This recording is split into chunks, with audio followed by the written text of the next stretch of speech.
Hey, so today is still the 28th and it is a little over 7 p.m. The sun is still shining high in the sky. And I left, it's really weird. So I had reached this cabin at Stojaure and I was ready to overnight there. And then I put my backpack in the bunk. And I was getting ready I had tea, and then I thought, you know what, like, it's weird. It's almost like I heard this, like, little voice inside of my head, like, no, don't go to bed already. It's early. Go check out the lake. And then I started getting this really weird vibe that I should just leave that cabin. I've never felt anything like this before. It was just like, it's like, I mean, obviously I don't hear voices, but it was almost like this voice at the back of my head telling me to leave the cabin. And the next cabin is 12 kilometers away. And I just packed my bag and I left.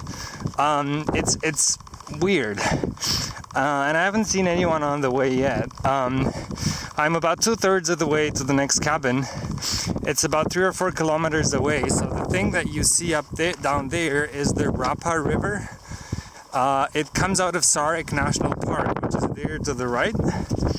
And on the shore of the Rapa River, on our shore of the Rapa River, so like the closer one, there's Aktse, a place called Aktse, which has a cabin. So I'm gonna stay there. I'm probably like an hour away. I don't know, it was really weird. And the thing is, like, the Swedish guy, the Stefan, he was already in bed, and I told him, I was like, I have to leave. I don't know why, I just have to leave. I didn't tell him. So today the weather's good. There's a tiny little bit of wind, but it doesn't matter. Like, I can barely even feel it on my layers. And so when I was crossing the lake, so the thing is, like, you can only cross the lake if the wind is not too strong, because otherwise there's no way that you can row. And I had 4 kilometers to row. And I decided to just take the speedboat. And the guy in the speedboat, he told me, like, oh, it's such a good idea that you decided to cross today, because at 5:30, because tomorrow apparently it's going to be 14 meters per second wind, and if it's so windy, then the lake gets like really high waves and we might not be able to cross. So maybe there was something in the back of my brain just telling me, it's like, the weather's gonna go bad. I don't know, I just don't know. It's like, you can never underestimate the power of your animal brain, like the subconscious, the instincts, as they call them. But it's not really a problem. I mean, Stefan wasn't super... I asked him to come with me and he said no. He said he was gonna wait there for James and Aurelia. They're coming from 20 kilometers back. And I said, yeah, you know, like, I'll just wait for you guys in Aktse, because I just want to be on the other side of the lake. So he stayed there.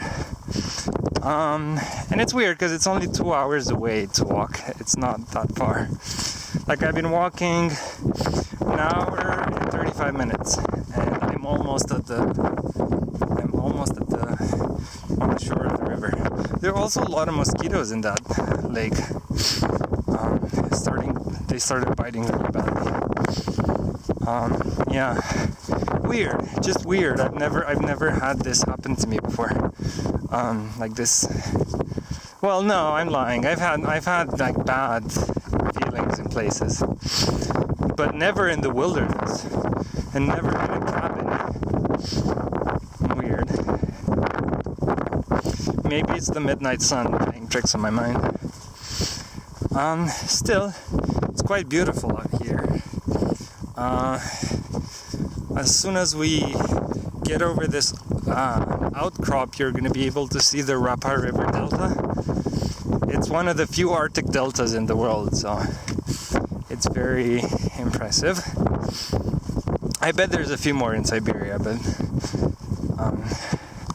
it's obviously a lot harder to get there. So, see there, oh no, I can't see. can see it with the naked eye, but I don't think it shows on the camera. So I have to go down 300 meters to the shore of the river, which is not a huge problem.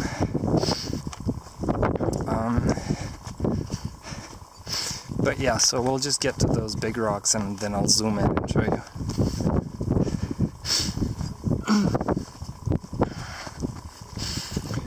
Stefan must be thinking that I'm crazy. I mean, I am a bit crazy, but nothing. I like to think that I'm like, I don't know, moderately crazy, like not batshit crazy.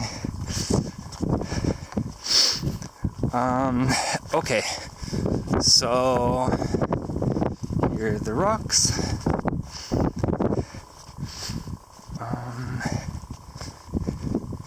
So if I zoom in a little bit,